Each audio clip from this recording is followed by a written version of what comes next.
سلام دوستان عزیز، برادرای قدردان، روز آمد بخیر و شادی باشه. باور میکنین درستید. من فقط این بوی انتظارم همین هیچ کجا او ذوق ندارم. اونه که همین مقصد که مسلمان میگم با همین مسلمان ده آدم بود چه خیلی میشیده. همین فکرم همین دارم فقط که هم اسلام مخرج چه خیلی چیکار میکرد باشه. خیلی که خدا دعا میکنیم که با مثل حبیب دست بالا شوه و که ما مسلمان هم فقط دعا گوییم که در حقش دعا میکنیم که هم بزنم مقصد همین. من هیچ کده تمام وقت مقصد مخلصی هم نمیکردم، بله چیکم نمیکردم.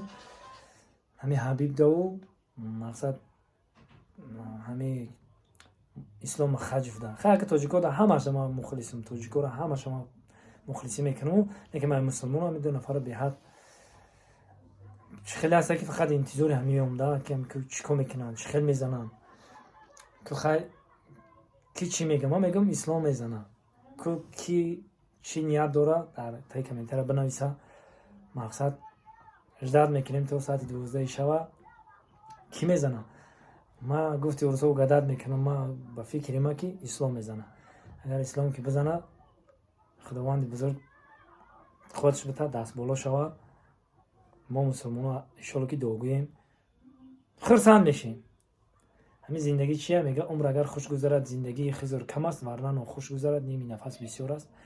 اگه کم که کم باشه که خرسان شیم و خوشحال شیم. برای همین خواهم دعا کنین همه کسی خیلی بزنه برادر اسلام خجف با پیش بزن برادر و طرفداری ختیم. خیلی با دیگراش اونو پیاتریان او دام مخلصیمو مقصد که با این اینترس ترک ماده برای چی که مسلمان خودمونای اینترس نیه. گپی ما همی که من میگم اسلام میزنم.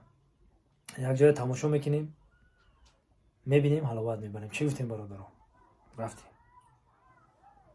من دوستان عزیز برای گذشتن گرانیتسا ما شرکت محیدین رو به شما توصیه میتون. محرم در این رقم زنگ زنین شما را ساخت سلامت برده اولش خدا آخرش خدا گرانیتسا میبرن میورن. باقی سربلند و خانوباد باشید، در گجای باشید نباشید. خداوند یار و مددگارتون غریبا دعا میکنیم که کیساتون پری پل به بالای سر فرزنداتون بیاین. زنده باشید.